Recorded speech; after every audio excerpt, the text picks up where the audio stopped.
जी से निवेदन करते हैं कि गुरुदेव, परमात्मा श्री कृष्ण ने मथुरा में जन्म लिया और गोकुल वासियों को आनंद क्यों दिया?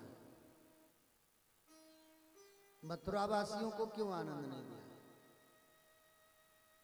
जिनकी हृदय में अहम होता है, अहम बुद्धि होती है, अहम बुद्धि को ही आसुरी बुद्धि कहते हैं। जहां अहम हो, समझ लेना हमारे अंदर आसुरी प्रवृत्ति का अभ्युदय हो गया। और जहां अहम ना हो, किसी भी वस्तु का अहम ना हो, ना तो बल का अहम हो, ना धन का अहम हो, ना सुंदरता का अहम हो, ना ज्ञान का अहम हो, ना अपने परिवार कुटुंब के बल का अहम हो, किसी भी प्रकार का अहम ना हो, तो समझ लेना कि आपके ऊपर गोविंद की विशेष कृपा है और आप सात्विक वृत्ति में जी रहे हैं। मथुरा वासियों को अहम था और अहंकार का मूर्तिमान स्वरूप तो कंस ही था। इसलिए परमात्मा अहम शून्य व्यक्ति के पास, जीवात्मा के पास ज्यादा आनंदित होते। अच्छा, अहम करें तो किस बात का करें? हमारे पास कौन सी ऐसी चीज है कि हम अहम करें? शरीर है तो ये हमारा थोड़ी है, शरीर किसी का दिया हुआ है। सुंदरता है तो ये भी हमारा ही नहीं है, सुंदरता भी ये शरीर के द्वारा प्रदत्त है। शरीर में है ये सुंदरता, शरीर हम है नहीं। अगर शरीर हम होते तो हम जब महाप्रयाण करते तो शरीर को भी साथ में ले जाते। ये शरीर यही मिला हुआ है, मृत्यु लोक में ही हमें प्राप्त हुआ है, मृत्यु लोक में ही छोड़ के जाना है। अगर धन का अहम करें तो धन भी हमें यही प्राप्त हुआ है। ज्ञान भी अगर हम सोचे कि ज्ञान का अहम हो तो ज्ञान का मतलब होता है ब्रह्म को जानना। संसार में जितना कुछ अध्ययन किया जाता है उस अध्ययन का फल है कि परमात्मा को पहचान लेना, और परमात्मा को पहचानने के बाद जीव वैसे ज्ञान शून्य हो जाता है। जैसे फल में, वृक्ष में फल लगते हैं तो वृक्ष झुक जाता है, अहम शून्य हो जाता है। ऐसे हमारे आपके अंदर जब ज्ञान की वृद्धि होती है तो ज्ञानी को झुक जाना चाहिए, नॉर्मल हो जाना चाहिए। उसको इस बात का ज्ञान हो जाना चाहिए कि सर्वत्र परमात्मा है, मेरे गोविंद सर्वत्र है। अब अहम करें तो किससे करें? बल का अहम है तो ये तो शरीर का स्वभाव है, निर्बल होना, बलवान होना। यानी हमारा क्या है? अहम के लिए हम किस बात पर अहम करें? ये जीव मिथ्या अहंकार में जब लग जाता है तो परमात्मा उससे दूरियां बना लेते हैं। भगवान श्री कृष्ण ने मथुरा में जन्म लिया लेकिन गोकुल वासियों को आनंद प्रदान किया।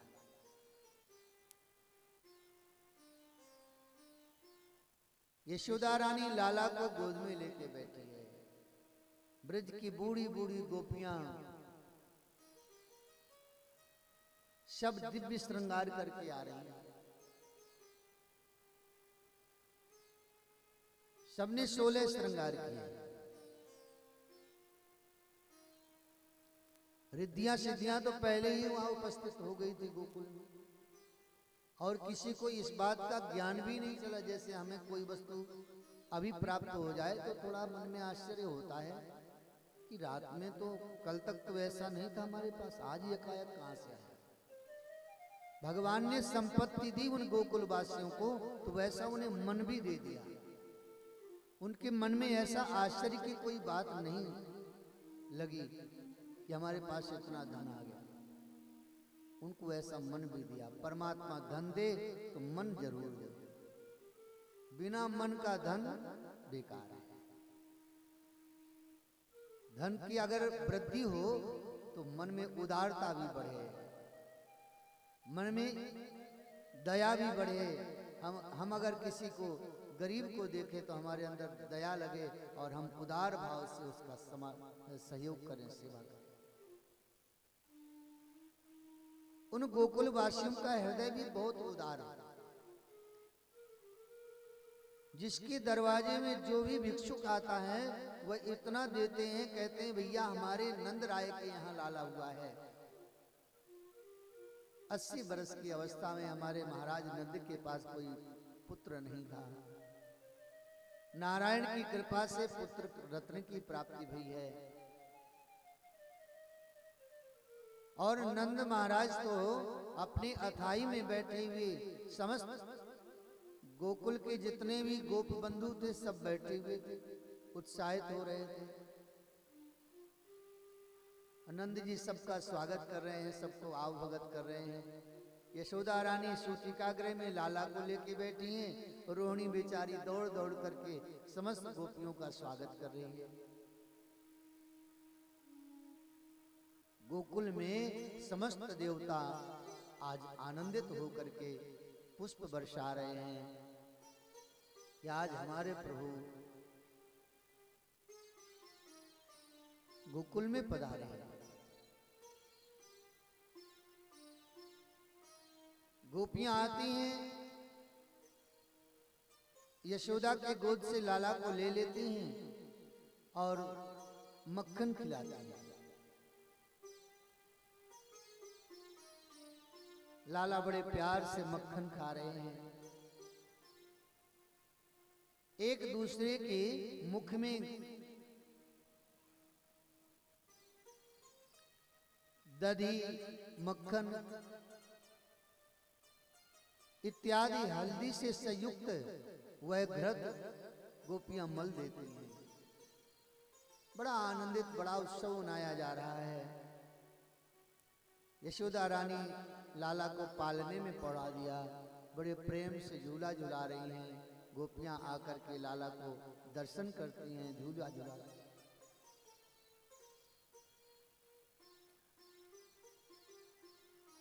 और वो बधाइयां भी गा रही हैं।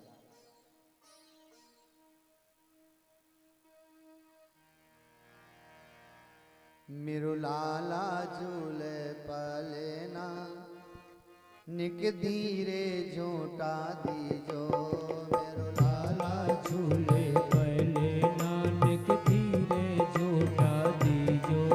कन्हैया झूले पलेना, निक धीरे झोटा दीजो। कन्हैया झूले पलेना, निक धीरे झोटा दीजो। निक धीरे झोटा दीजो, निक हौले झोटा दीजो। निक धीरे झोटा दीजो, निक हौले झोटा दीजो। निक धीरे झोटा दीजो, निक हौले झोटा दीजो। निक धीरे झोटा दीजो, निक हौले झोटा दीजो। मेरो लाला, मेरो लाला, मेरो लाला झूले पलेना, निक धीरे झोटा दीजो। मेरो लाला झूले पलेना, निक धीरे झोटा दीजो। कन्हैया झूले पलेना, निक धीरे झोटा दीजो।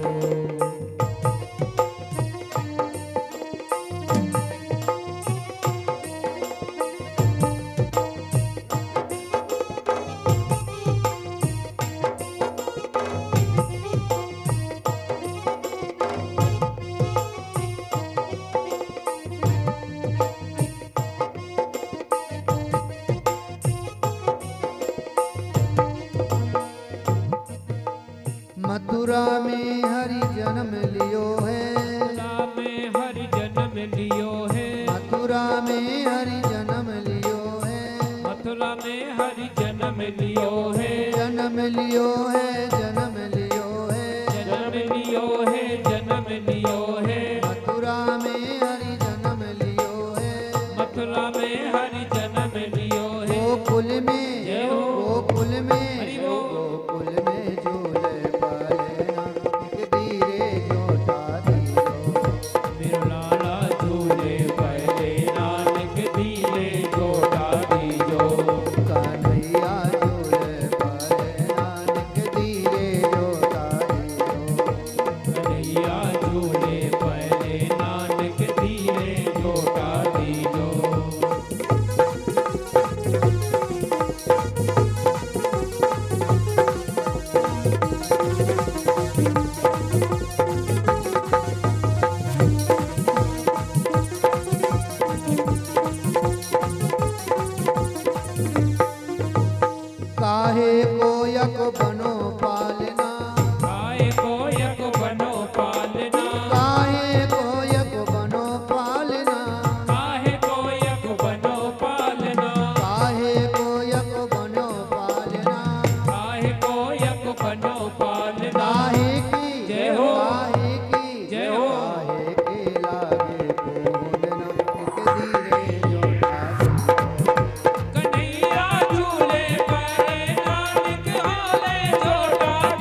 जटित यक बनो पालना, रतन जटित यक बनो पालना, रतन जटित यक बनो पालना, रतन जटित यक बनो पालना, बनो पालना, बनो पालना, बनो पालना, बनो पालना, रतन जटित यक बनो पालना, रतन जटित यक बनो पालना। रेशम के, जय हो, रेशम के, जय हो। रेशम के धीरे जो दादी कन्हैया झूले पाले नानक धीरे जो डाली जो, मेरा लाला झूले पाले नानक हाले जो डाली जो।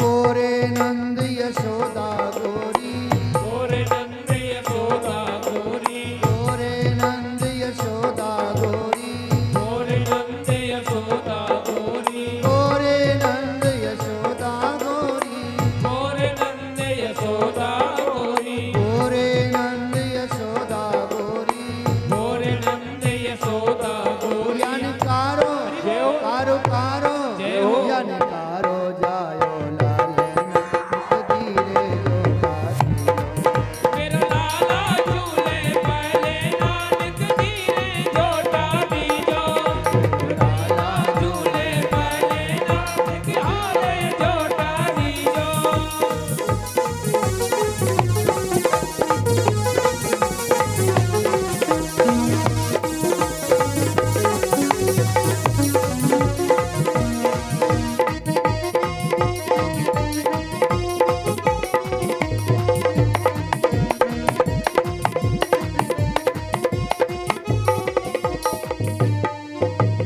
चंद्र सखी भज बाल कृष्ण छवि, चंद्र सखी भज बाल कृष्ण छवि, चंद्र सखी भज बाल कृष्ण छवि, चंद्र सखी भज बाल कृष्ण छवि, बाल कृष्ण छवि, बाल कृष्ण छवि, बाल कृष्ण छवि, बाल कृष्ण छवि, चंद्र सखी भज बाल कृष्ण छवि, चंद्र सखी भज बाल कृष्ण चिर छवि। जीवे, जय हो। चिर जीवे, हरि बोल। चिर जीवे या तो लालेना धीरे जो दादी मेरा लाला झूले पाले नानक धीरे जो डाली जो, कान्हैया झूले पाले नानक धीरे जो डाली जो, मेरो लाला झूले पाले नानक धीरे जो निक होले जो डाली जो, निक धीरे जो डाली जो। इस प्रकार से समस्त गोपियों ने यशोदा के लाला को पालने में झुलाया।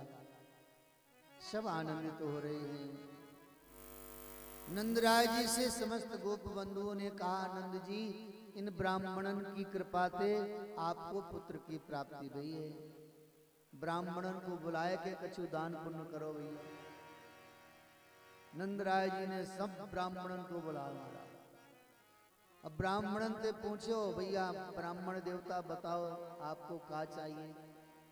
कोई ब्राह्मण कहे, नंद जी हमको तो हमारी धर्मपत्नी ब्राह्मणी है ना, वो कह रहे थे हमें हार लेके आना। नंद जी ने तुरंत एक हार नहीं 2 हार दिए। ब्राह्मण देवता ने कहा, महाराज एक ही हार चाहिए। नंद जी बोले, आगे चल के तुम्हारी बहू आएगी, वाके ताई एक हार और ले। एक ब्राह्मण देवता ने कहा, हमारी ब्राह्मणी ने कहा था कि 200 गैया लेकर के आना। गौ सेवा की बड़ी इच्छा थी हमारी धर्म पत्नी की। नंद जी ने कहा 200 गौएं, अरे नंद जी ने 400 गौएं दी हैं। ब्राह्मण देवता बोले, महाराज 200 की ही जगह है हमारे पास, ले जाओ महाराज। अब वो ब्राह्मण देवता बेचारे घर गए। उसकी धर्म पत्नी ने पूछा गैया ले आए? बोले हाँ ले आए।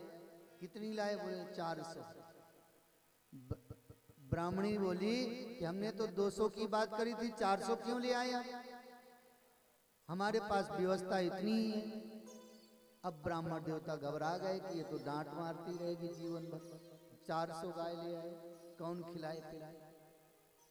ब्राह्मण देवता ने कहा देवी अरे 200 गाय हम अपने पास रख लेंगे, 200 गाय ससुराल भेज देंगे। तब ब्राह्मणी बहुत खुश हो गई, बोले आप बड़े समझदार हैं। घर में कभी कोई बात होवे तो ससुराल की बड़ाई कर दो, ससुर साहब की, साले साहब की, देखो घर में बिल्कुल शांति हो जाएगी। महाराज नंद जी ने इतना दिया कि कोई भी भिक्षुक भिखारी नहीं रह गया, कोई गरीब नहीं रह गया नंद जी के यहाँ। जो भी जावे इतना दे देवे नंद जी कि वह वाह वाह जय जयकार करते हुए जाए, नंद जी की जय हो, नंद के लाला की जय। गोपियां नाच रही हैं, बधाइयां गा रही हैं। ब्राह्मण देवताओं ने आशीर्वाद दिया नंद जी को, नंद तेरो लाला चिरंजीवी हो गए। नंद जी सब ब्राह्मणन के चरणन में अपने लाला को आशीर्वाद दिला रहे हैं। महाराज आप सबके आशीर्वाद से वह सबका आशीर्वाद प्राप्त किया। हमारे प्रभु का प्राकट्य हुआ है, गोकुल में बड़ा उत्सव मनाया जा रहा है। सब देवता अपने अपने विमानन से बैठ बैठ के दर्शन करके जा रहे हैं। अरे भैया हम चले। भगवान शंकर जी अपने बैल पर सवार हो गए। और आप तो जानते ही हैं भगवान शंकर जी का श्रृंगार कैसा है। गले में सांप, कमर में सांप, जूड़ा में सांप, कान में सांप, सर्प ही सर्प का श्रृंगार जिनका है, जिन्होंने प्रत्येक अंग में काल को धारण कर रखा है, काल को आभूषण बना लिया है। मृत्यु आभूषण कब बनेगी? जब आप भगवान के नाम का अनुराग के साथ जप करेंगे तो मृत्यु आपका आभूषण बन जाएगा। हम आप मृत्यु से डरते हैं, मृत्यु से डरने की बात नहीं है। परमात्मा का नाम लेना प्रारंभ कर दीजिए, वह मृत्यु आपके शरीर में आपका श्रृंगार बन जाएगा। श्री सुखदेव जी महाराज कहते हैं कि हे परीक्षित जी, भगवान शंकर जी भी गोकुल के लिए चल पड़े। अब सोचने लगे कि ये श्रृंगार अगर हम छिपाएंगे नहीं तो सभी लोग पहचान लेंगे कि ये तो शंकर भगवान है, तो भीड़ लग जाएगी, फिर तो हम उसी में फंस जाएंगे। भगवान शंकर ने अपने श्रृंगार को छिपा लिया और एक साधु महात्मा के रूप में वेश बनाया, गोकुल पहुंच गए। और गोकुल में जाकर के देखा नंद जी के भवन के क्या स्थिति है कि गोपियों की भीड़ अंदर जा रहे हैं, बाहर आ रही हैं, कोई नाच रहे हैं, कोई दान कर रहे हैं, कोई सब प्रकार उत्सव मनाया जा रहा है। भगवान शंकर जी विचार करने लगे थोड़ा भीड़ छटे कम होवे तब हम दर्शन करें। बेचारे खड़े हैं साधु बाबा, गोपियां भगवान शंकर जी को देख नहीं रही। कृष्ण प्रीति ऐसी प्रबल है उनके हृदय में कि उनका मन कहीं इधर उधर नहीं जा रहा है। संसार में क्या हो रहा है उनको कोई सुधि नहीं है। उनका चित्त तो केवल बाल कृष्ण की ओर खिंच रहा है। सुबह से शाम हो गई लेकिन शंकर भगवान को अवसर नहीं मिला दर्शन करने का। शंकर जी विचार करने लगे, लगता है कि मेरा दुर्भाग्य है कि मैं दर्शन नहीं कर पाऊंगा। अगर बालकृष्ण का दर्शन नहीं हुआ हमें तो जीवित रहना ही बेकार है, हम आत्महत्या कर लेंगे अगर दर्शन नहीं हुआ। और भगवान शंकर जी वहां से चल के गोकुल के बाहर एक वृक्ष